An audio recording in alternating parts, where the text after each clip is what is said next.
What's up, guys? How's the week going? Summer doing it for you? I hope it is for you because it's definitely doing it for me. It's a smooth 106 degrees outside, casually out here in Southside Dallas, Texas, all day, every day. Your boy got to work in it from time to time, but that's okay because we're back here to bring you another long free-form video, something you can kind of listen to, hate on, whatever it is your preference is. But if you're in a downtime right now, you just kind of chilling, doing some mindless work, looking at the computer. I know a good majority of my dance people and friends are accountants, or you work in offices or call centers, or maybe you work at home. This is something you can just kind of listen to kind of like stir the pot a little bit, because I don't know about y'all, but like I feel like Dallas, Texas specifically, they've been kind of stirring the pot a little bit, and I think I want to have a very in-depth conversation about is like where we're at with the culture and the scene as a whole. But let's go ahead and do it. Yeah, don't forget now it's a banger.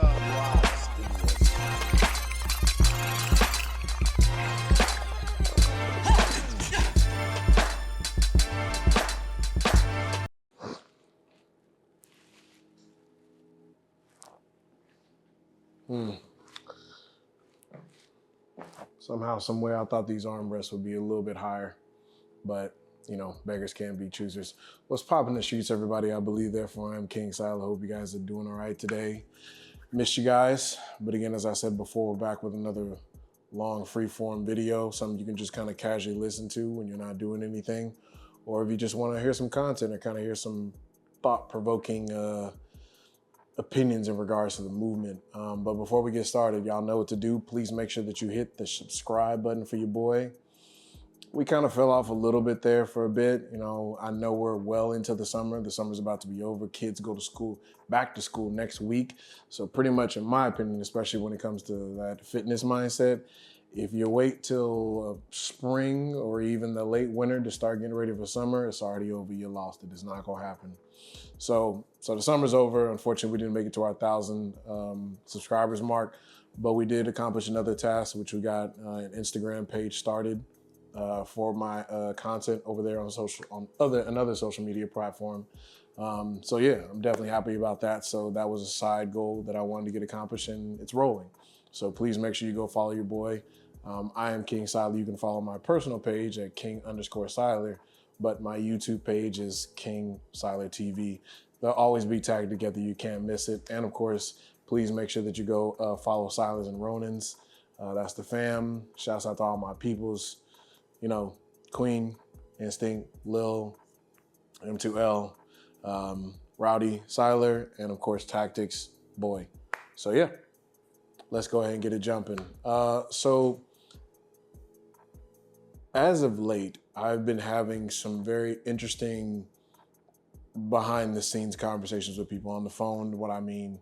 And I feel like just a tad bit, I would say the movement collectively as a whole, and I want to say that kind of like across the world. I know that may be me leaping a lot, but we are so connected in this day and age when it comes to information and social media and things of that nature, to where you kind of can't miss these things. So I don't think I would be reaching if I say if it's happening here in the DFW Metroplex or Texas or even the southern region, I don't think that it would be much of a reach to say that it's probably happening nationwide or potentially across the world. Now, the conversation that I have is people often kind of come to me because I'm usually, I guess, what we consider the community crash out. I would be the person who usually kind of challenges the status quo. Well, maybe not the status quo, because that's the norm. That's what exists. I would say I'm a person that maybe I challenge the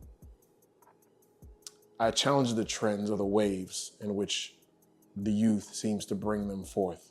Now, I'm 37 years old. I'm no longer the youth, but I'm also not old. I've been told and trying to reestablish it in my mind, hey, I'm only 37. There are people out there that are dancing in their 50s, and I'm not going to be ungrateful, because there are plenty of people out there who would kill for what I'm doing right now. So with that being said, I'm a person that I'm always going to challenge the trends, because obviously trends are just that. They come in ebbs and flows. They're not always going to remain. Traditions and cultures are something entirely different, but that's not the conversation. So what I'm going to be doing for the next couple of weeks is I'm going to be creating a series called Why So Bitter Sylar? And the reason why I call it that is because I think in the ignorant or the uneducated and the youthful minds, I do come off as like maybe the bitter old guy in the room talking about how things used to be. And in my immaturity, I had the same thoughts about the people before me who used to say pretty much almost the exact same things. But the only difference is that those people were just out of the game. They were just completely disconnected. They would say, you know, oh, the movement is this, is that, whatever the case, this stuff is weird, it's not original, it's not authentic, so on and so forth. But they would have literally no connection to my generation. Well, I made sure that I didn't make that mistake. I didn't want to turn into a bitter veteran, which I did feel myself kind of pointing towards or kind of heading, if I hadn't made sure that I remained rooted and connected with this generation's leaders, upcomers, heavy hitters, and rookies and beginners, so on and so forth. So, but I think that would be a great series. Why so bitter? Today, I want to focus on one aspect. And of course, I will follow a series of chapters, as they say. This will be the only really long dialogue and me breaking it down. Everything else will just jump immediately into part 2, 3, or 4, et cetera, so on and so forth. But today I want to talk about the dance. Now, if you follow me on Instagram, you saw that just literally the day before, I posted a video basically saying why the movement feels inauthentic. And I literally said bluntly in caption, it's because this generation has turned the movement inside out, namely the dance. Because obviously when we have a conversation about the movement means people, not necessarily the traditions or the practices we involve ourselves with. But I want to break down every single caption that I put on that video so that way people can have a thorough understanding. Because I understand some of these have been kind of cutting people off at the knees and it's kind of been stinging a little bit. But as we know, context is important. So this chapter is cataloged the dance. Why so bitter? The dance. First one you saw, personal labs are now classes. Now, to be honest, I need to be straightforward. I need to be straightforward and transparent. A lot of classes that I'm seeing nowadays, because these classes are not new, I would say they were popping up like in my early 20s. And I'm not here to shoot people in the face, so I need people to make that clear distinction. This is not a shot towards people directly in their faces. This is just simply, I think, more so an argument against the trend of picking up things, in my opinion, that are useless or they're not beneficial in the long run. So classes that I've heard as far as like experimental classes, exploration classes, emotional awareness classes. There was one, I can't remember, energy classes, or like there was little, and please understand that these titles are not new. Like they've been around. I'm 37. I was seeing these classes or these new names or titles or whatever the case may be 10 years ago when I was still kind of like, 27, still kind of ramping up or kind of like really kind of learning certain things about the movement as a whole. And I've noticed that people always love to label themselves something outside of the norm. I'm getting to my point. But people love to call themselves something different from what they are. Like if in this day and age, like we see people actively out here freestyling, but they don't like to acknowledge themselves as freestylers. They like to call themselves artists. And for some, or movement artists or whatever the case may be, and somewhere down the line, I feel like people, I don't know if it was just kind of like a knee-jerk reaction or if it was conscious, but somewhere I would say in the last 10 years or so, maybe 12 to 15, 10 years for sure, people started deliberately choosing not to identify as freestylers, like somewhere that was bad. Like, hey, I'm not a dancer, I'm not a freestyler, I'm an artist. Yes, we're all artists. We are. But we are also not going to start split hairs and pretend like, hey, if you've got elements of tutting and then you're also have, footwork from as far as breaking, and then you also like to wave, or you also like to do, have a level of intensity that you got from crump, or you like to kind of add in juking. Like, we understand what that is. We are not going to pretend like that's not freestyling. It is what it is.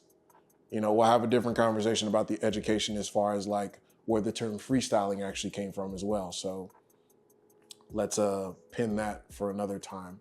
But when we have these conversations about people's ideas and how they approach classes, to some degree, it kind of comes off like it doesn't have any value long term. It's like, I'm just going to take this culture and I'm going to take one thing and I'm going to split it from it, and then I'm going to teach a whole class on that. And it's like people live out their careers doing specifically that. I don't believe that working on those things is bad. That's not what I'm saying. Because I think that's the impression that people seem to have, is they think they're like, oh, these particular areas as far as like working on movement, control, or isolations or body control or musicality, or as we've seen, like emotional awareness and stuff like that doesn't have a place. When we are learning specific genres of dance, because that's really collective what a lot of people are really doing, they just maybe either take it on for a little bit and then go do their own thing, or they're just completely defined and acknowledging like, hey, that's what you're learning. You are often learning specific movements or genres of dance, but those are in fact one and the same. Some people just deliberately choose to kind of like, I'm just gonna do this over here because I don't have the mental fortitude or patience to do all of it. So I'm just gonna take a small piece and then just go teach this. You are in fact learning about this particular culture, and that particular person is teaching that. But if the only thing that we ever do is just simply teach people about the practices or different approaches to these particular genres of dance, they will never have a firm grasp, or they will never develop properly into the dancers that they should be. To keep it short, if every single time we hop in a class and you are teaching people about an abstract concept or a thought process to something, versus advocating for that dancer to, hey, go research this particular genre of dance. Understand what this means, because there are particular genres of dance that do different things for you. Obviously, crump, in my personal opinion, is great for intensity, for raw passion, things of that nature. But even there, I know for a fact that all the teachers, including myself, we do teach people about emotional regulation. In my personal opinion, like, emotional regulation just blanketly across the board should be something that you should be learning in the lab. You should explore that yourself. And that's not just simply a dance thing, like that is a maturity thing. You have to develop that over time, because as we go through life's trials and tribulations, we develop, we learn, we lose, we leave, and then we pick back up again, and then we develop even further. So when I hear people, and it's not all classes, because again, this has been ongoing for like 10 years. This is not a new thing. This is very old. But people literally simply teach some of these classes to exploit the movement because they feel like, oh, it needs to be taught. That's not something that you're building. It's something that you are just simply stripping from somewhere else and giving to a group of people who are ignorant and don't, or are none the wiser. So that's why I say personal labs are now classes, because it's like, you're not actually teaching people anything. Like, you're maybe changing the music and telling them like, oh, well, see how you feel to this. Or, hey, if I put this track on, like, see how you feel to this. But we're forgetting the fact that, well, if you put on an R&B song, okay, sure, that's a culture in itself. Right, that may be on the low end as far as like high frequency. But then if we turn on a crump track, that's gonna be on the high frequency side. That's a culture in itself. You see, like, no matter where you go, that lesson of movement or emotion or creative thought process or abstract movement or whatever the case may be, all these thought-provoking ideas can be taught in these genres of dance, but it should be something that should be advocated for in a lab. Because when you lab, you have to literally dive into a very deep hole. That is where you explore, you create. See these words that keep popping up? So I won't harp on that too much, but that's just kind of my opinion as far as like, we need to be mindful of like what people are doing with that. And again, not everybody needs to be burned at the stake when it comes to that, but I do think that it should not be a norm. Like, we shouldn't just have all these abstract classes that are simply going underneath genres of dance and just telling you like, hey, well, this is how you should think about things. It's, okay, we'll get in these genres of dance, get a full-fledged education, and then we can kind of start knocking down the layers. I'm not gonna teach you to explore something that you are not even prepared to engage with. So yeah. Number 2, ciphers are now personal showcases. This is probably one of the most annoying things, which I think I've probably seen in the movement so far, is that first and foremost, people understand that ciphers are supposed to be pretty condensed. They're supposed to be intense as well. Like, they're supposed to be short rounds. Ciphers are not meant for you to get out there and showcase for like 2 minutes, 3 minutes, or whatever the case may be, unless there's maybe a battle, but again, separate conversation. But ciphers are meant to be where you execute. It's not meant to where you're supposed to, you are in a sense showcasing like what you have, but this isn't your personal space to lab. This isn't your space to where like you're supposed to have this fully fleshed out experimental moment and stuff like that. Like, all that should be done behind closed doors, like I said with the last point. You should be labbing in your own downtime. You should be training in your own downtime. When you come to the ciphers, they're often at jams, clubs, or sessions, where pretty much, for lack of better words, where it's live, where there's a variety of people there to where it's like, hey, we need to be in tight because, you know, hey, like, we want that intensity there. This is hardcore. We're gonna dial it up. The music is random, so there's no preparation or, hey, let's put on the track, or can you start that over? It's not like you get it jumping right then and there, get in and get out. I don't wanna watch you, with respect, have this very draining, long, emotional moment to where like you're stealing the energy from the room. Like, that's not enjoyable. Like, the same way as far as if I'm specifically talking to dancers for a moment, street style dancers or even clubs and stuff like that, hey, like, you know, when we're in that environment to where like, this is a safe space, another trigger word, we'll get to that later. But if we're in a safe space to where like everybody's dancing and we're all in our element, that would probably be a better way to say it. If we're in our element, then we all need to be enjoying the moment at the same time. Now, freestyle is essentially, yeah, we will form a small circle. Some people hop out there in session or whatever the case may be, and they'll have it. Hey, that's what it's there for. There's nothing wrong with that. But if you find yourself there to where, I don't know, you just had a long day and you walk in the cypher and stuff, or you get in the cypher and you're in there crying and, you know, you in there for like 2 or 3 minutes and stuff like that, it's like, it's okay. Hey, that's fine that maybe you're having that moment right now. No one's negating your feeling, but your feelings are not more important than everybody else in the room.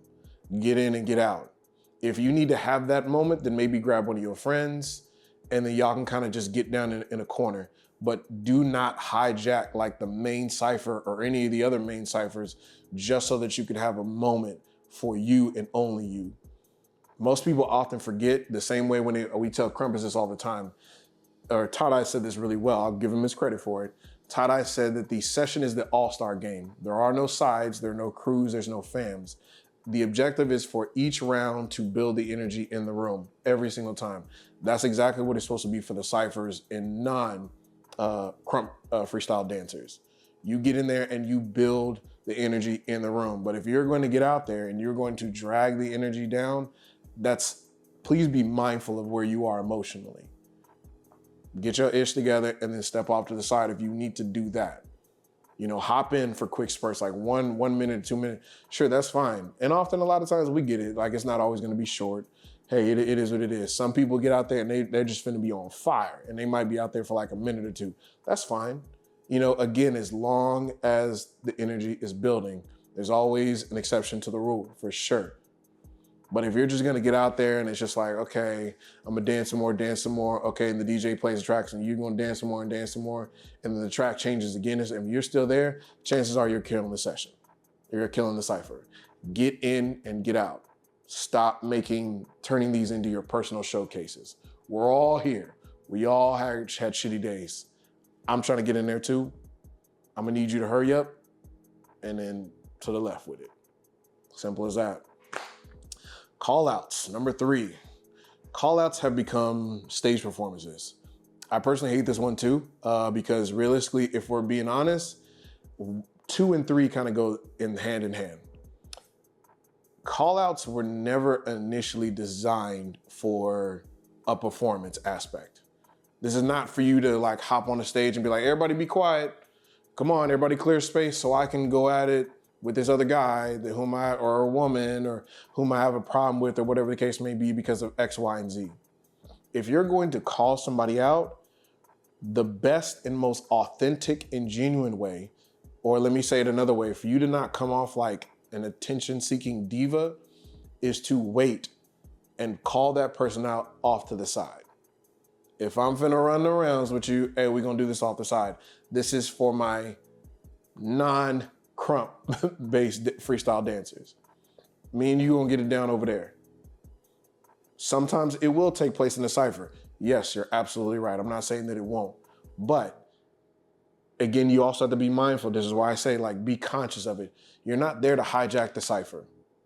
You're not there to stop the whole event. Hey, I'm calling you out right now. It's like, hey, I didn't agree with your judgment. Let's get the rounds really quick.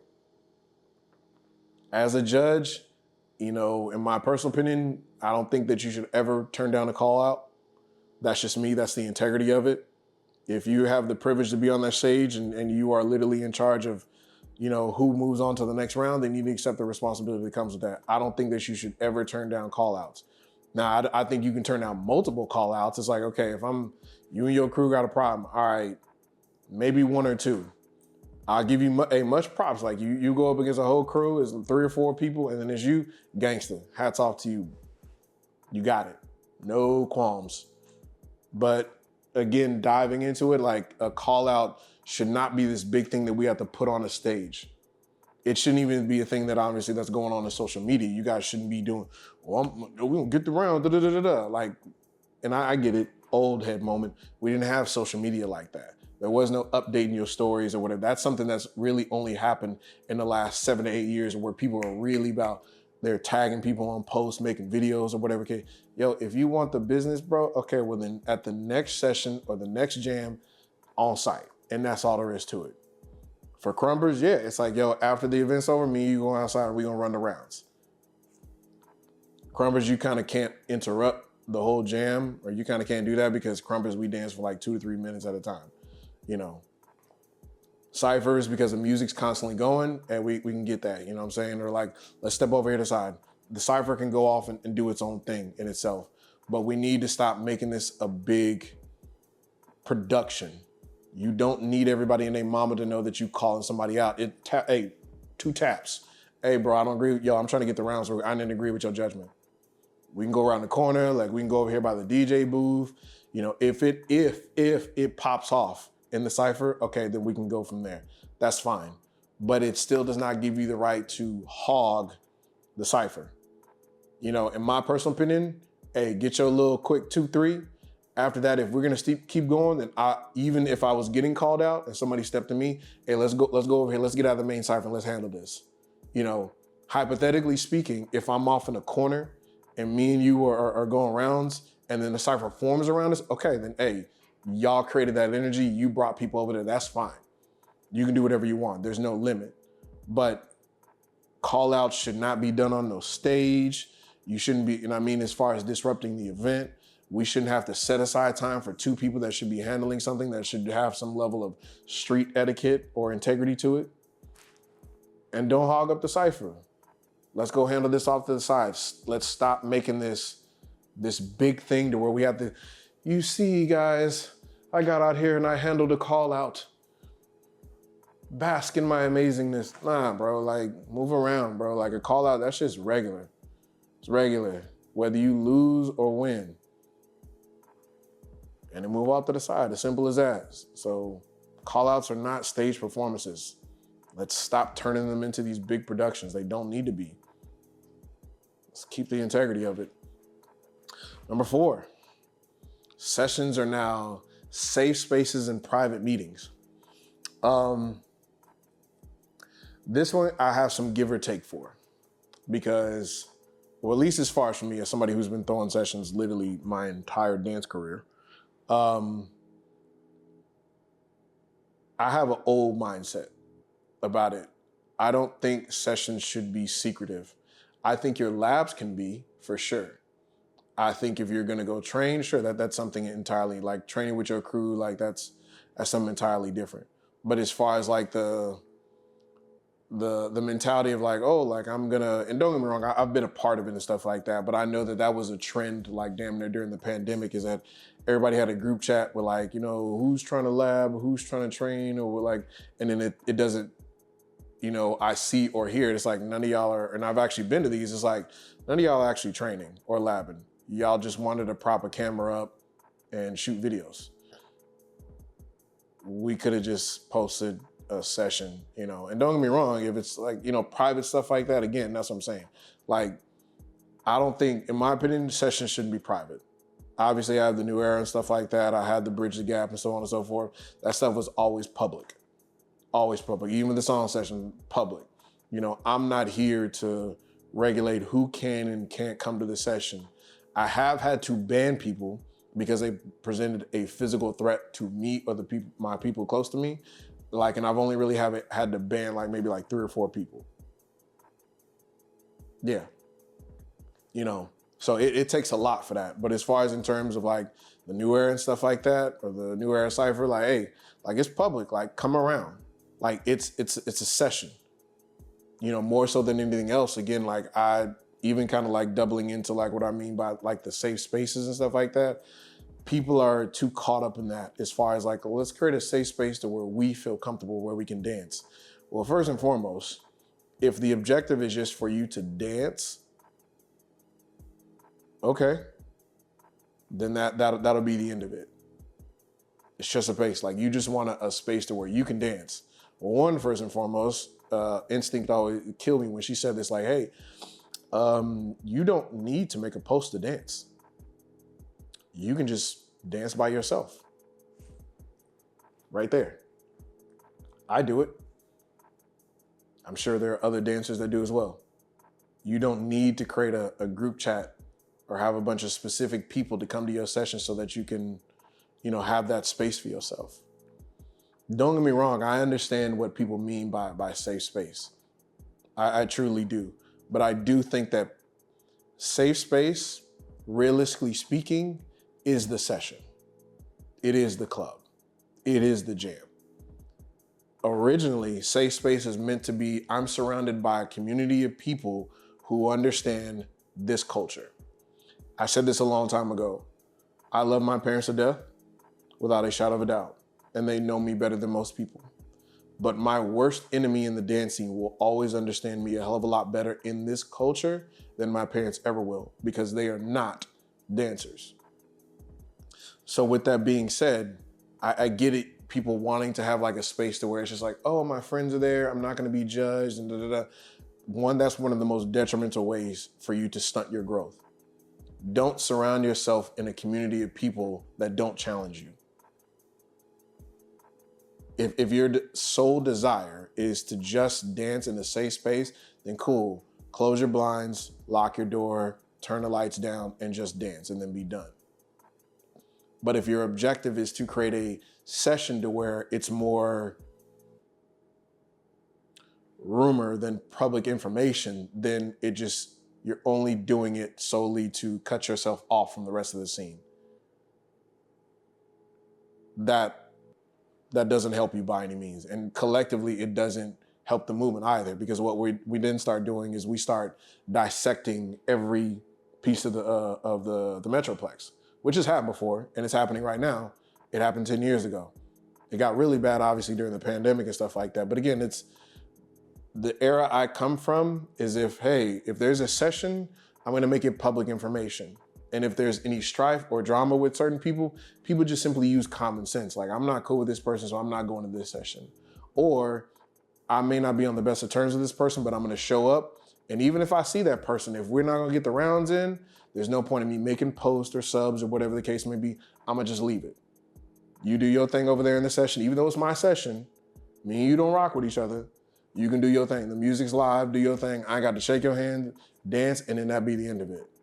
Now, obviously that has limits as far as in terms of like how much of that person, like you have a problem with or an issue, whatever. If it's something crazy, you know, somebody else's well-being, your well-being, the safety of your peers, okay, sure. Because believe, and again, I don't ban people for, I give no fucks. But I am saying in regards to, hey, I just don't really rock with this person because, you know, they over there. Hey, man, throw the session and keep it pushing. A safe space should be where all dancers are able to come and be able to dance and surround themselves with a community of people who understand them at their core as dancers. That's a safe space. That is a safe space. Doesn't matter what walk of life you come from. I don't care. You black, white, Asian, Latino, Native American, if you're part of the LGBT community, I don't care if you like, you know, whatever, take your pick. Like there's plenty of walk, Christian, Muslim, you know, it doesn't matter. Like none of that shit matters, literally. None of that shit matters when you're on the dance floor. Keep it respectful. Keep the intensity that you're here for sure, but keep it respectful. But all that outside stuff, it doesn't matter. Because maybe you are Catholic and your parents don't agree with you coming to dance. Okay, well, there's a space for you here. Or maybe you are gay and your parents don't rock with that. Okay, well, guess what? There's a space here for you. Okay, well, what if you black and you from the hood, running from gangs or whatever the case may be? Okay, well, guess what? There's a space for you. It doesn't matter. That is what a safe space is supposed to be.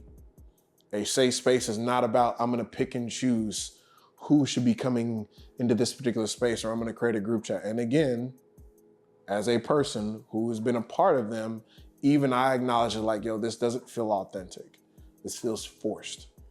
Because I'm not seeing people that, in my opinion, that I don't necessarily rock with, but challenge me. I'll give you a prime example. Like, obviously people know that I'm predominantly a crumper. Narcy is an amazing freestyle, an amazing popper. Narcy is somebody that I rarely ever see. In the 15 years that I've known him, me and Narcy have never hung out back to back 2 days. Despite the fact that every time I see him, it's all love and handshakes, things of that nature. We've gone to jams or sessions and we've gone out to eat after that, but I said I've never been around Narcy longer than 6 hours. Never. Never in a one-on-one thing. But he is somebody that I would definitely actively want to come to a session with because he is of a high level, caliber of a dancer. He's a cool dude, and I have no qualms with him. So no matter what, if I see him, it's definitely gonna kind of like make me straighten up a little and be like, all right, I need to be on my best. Why? Because he's a great dancer. That he wouldn't necessarily be if like, oh, pick a session of 10 people that you want. He probably wouldn't be in like the first 10 people that I would pick. But as far as in terms of great dancers, yeah, for sure. Without a shadow of a doubt. But that's what I want.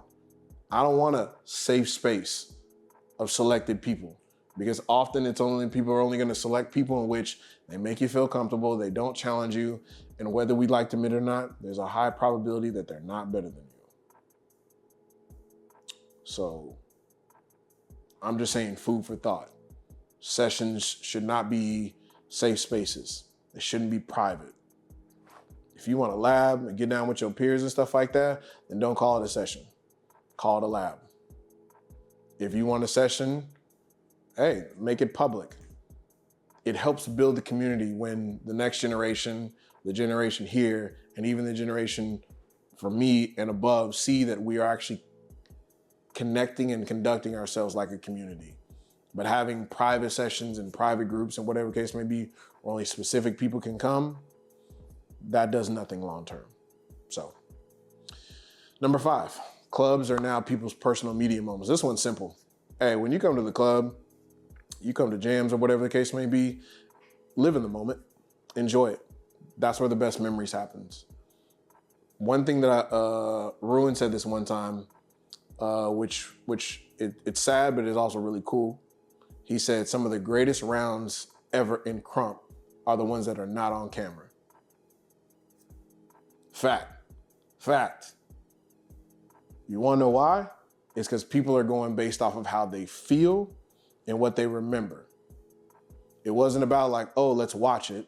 Because the moment that we record something, we watch it once or twice. After that, it starts losing its value because you start dissecting it. Every moment lived out is not meant to be recorded. That is probably one of the biggest flaws of this generation when it comes to social media. They feel like every single moment needs to be recorded. No, live in the fucking moment. Live in the moment, dance, cypher, session, lab, go get yourself a drink, go dance with that young lady, go dance with that young man.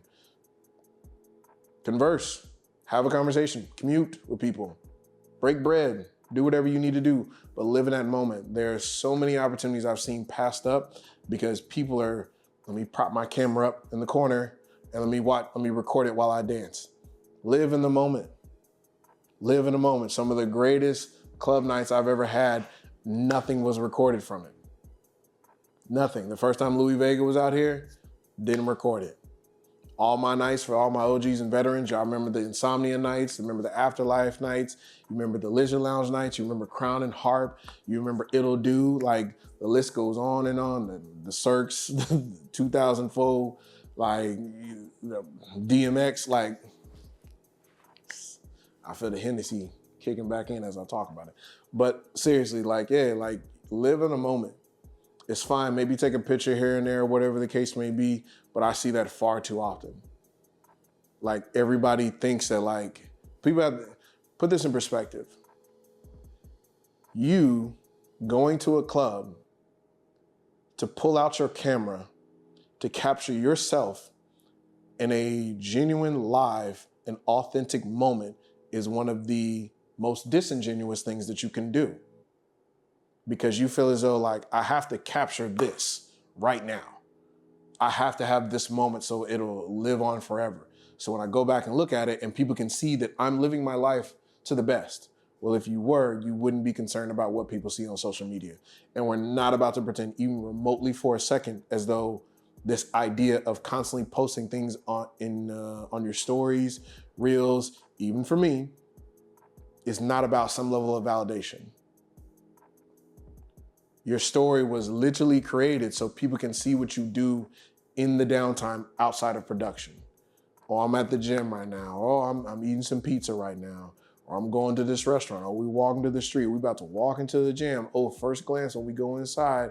Oh, I'm living it up right now. Drinks with my girls, you know, taking pictures of our shoes. All that was meant so that you can capture an authentic moment in the most unauthentic way possible.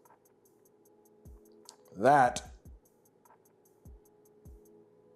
is the irony. If it was real, you wouldn't even think about your camera. You wouldn't. But again, this is just such a quick thing. It's, oh, now, because you know, even on your phones, you don't even gotta unlock it. You just swipe up, camera's up. That's how quickly design is meant. There's a reason why designers and stuff like that come up with these ideas. Because you eat into it, you buy into it real quick. So again, live out your moment the best way you possibly can. And that would be not pulling out your phone. Don't get me wrong, I'll probably do it. Might do it today or tomorrow or tonight. Who knows? But I definitely know for a fact that like the only real times that I ever go on my stories, either a gym or something really big is happening. But some of y'all I'm gonna post a picture in my mirror of me straightening my hair. It's giving desperate, boo. That's what it's giving. So live it out the best way you can. And last, but certainly not least, the essence of street is losing its value. Now, what I mean by that is that people have this perception that like, oh, street means that like, oh, you're hood or you're gangster or it's violent or it's, no. On the other side of that, it means that it's raw, original, it's authentic, it's emotional, The streets initially, where it was created, was meant to be unfiltered, unapologetic, without any levels of political or constraints. We took it to the streets, and I say this, we as a culture, we took it to the streets, or we took it to the club to escape that, to get away from corporate America, or get away from racist America, or to get away from the judicial system, or to get away from like all those areas that would see our demise. We ran to a place where it was supposed to be a safe space for us. And again, as we know, historically, hey, dancers took it to the streets to resolve issues that politics couldn't. So we have to live off the integrity of it. And that essentially is what the essence of street means. And we're losing that because everybody feels as though we have to manufacture it in a way that suits me best. Some things are not meant to be broken apart. They're not meant to be filtered or, like taken through a whole bunch of different, rings or whatever the case may be, in terms of like, oh, well, is this going to be good for women, or is this going to be good for Black people, or is this going to be good for, men, or is this going to be good for kids, or so on and so forth. Like, everything does not need to be broken down and like put under a microscope to see if it's going to fit every audience. It doesn't. It doesn't. Some things were created exactly like this because spiritually, it needed a source. That energy needed a source. I can use Krump as just the best example because it's probably one of the more newer dances in terms of we look at all the other ones. But I feel like Krump was destined to be born. Like, it was needed. The raw energy, the aggression, the intensity, the emotion, the creativity, like the character, the commitment, all those things, it needed to happen. But the last thing that we need to be doing is taking Krump and then like tearing certain pieces of it off and saying like, yeah, well, I'm going to take the intensity of Krump and then I'm going to apply it with waves and then I'm going to add a 6-step and stuff like that. Like, no, stop it. Stop it. Stop it. Stop it. Stop it. Stop it. A lot of these genres of dance were built in the streets. They were built in a way to stand the test of time. They were built to thrive, to teach, to educate. The one thing that I love about Krump is, regardless of the hurdles and some of the things that need to be changed in it, Krump filters out the fake quicker than any other genre of dance I've ever seen. I can see people fake popping. I can see people fake doing 6-steps and windmills, because a lot of it is a lot of physical application. And if you can kind of get away with some power, then maybe you can kind of fake it a little bit. But when you come to Krump, like, we sniff you out quick. You cannot fake that energy. You just can't. You can do some tight movements and it's kind of like, okay, cool. But we know the essence of it and what's being missed. The street aspect is the authenticity that goes into these genres of dance. It's no different from every other genre of dance that's out there. Obviously, clubbing is something entirely different. They have a different energy that goes into it. So I won't necessarily speak for them. But when we have talk about these street genres of dance, even, I guess, to kind of lightly talk about clubbing and stuff, there's an essence that is there. It's just there. You can't fake it. You can't fake it. And I see it way too much. People are always trying to reinvent the wheel. Street is meant to be authentic. It's meant to be real. It's meant to be unfiltered. It's meant to be raw. That's the way it was designed. That's how these genres of dance were designed. They were designed particularly to speak for the people who couldn't. And that's the way it needs to be. And it is important for us to make sure that we are pointing out these people who are going against that, trying to manufacture and remix it into something that it is not. It's part of the reason why I speak the way that I do about particular dancers and places. We're taking genres of dance, putting them in places that they don't exist, and then stripping away the aspect of it. I don't need to explain it into that level of detail, but it's easy to get a bunch of crumpers on stage and then have them get out there and dance to Britney Spears. You're only seeing maybe 30% of it. Why? Because it's not in its element. It's not a good look. But there are so many people who strive for that, who want it to be like that because it gives them a comfort zone. It gives them some level of familiarity. Instead of doing the work, they choose to be lazy. Because that's exactly what it is. And that treads on the line of being a culture vulture, which in fact we can dive into a conversation which goes into racism and disenfranchisement and prejudice and stuff like that, but we'll say that for the next video. So I think it's important because we are losing the essence of what street actually meant. It's meant to be real, authentic, raw. I can only say those things so many times. So it's important to be mindful. So that's all I got. Those are my 6 points. Again, I said it was going to be a long form video, but this is just the dance aspect of it, just the dance aspect of it. So yeah, that's all I got for this particular video. Ready for the next one already, but I got stuff to do today. So I would appreciate if you guys make sure that you hit that subscribe button, like, share, comment. Go follow me on Instagram. I will be clipping some of this and put that over there to, of course, bring you guys back to this video. But I would love it if you would share it. So hope you guys have a great day. Peace, love, and happiness. Catch you on the next one. Peace.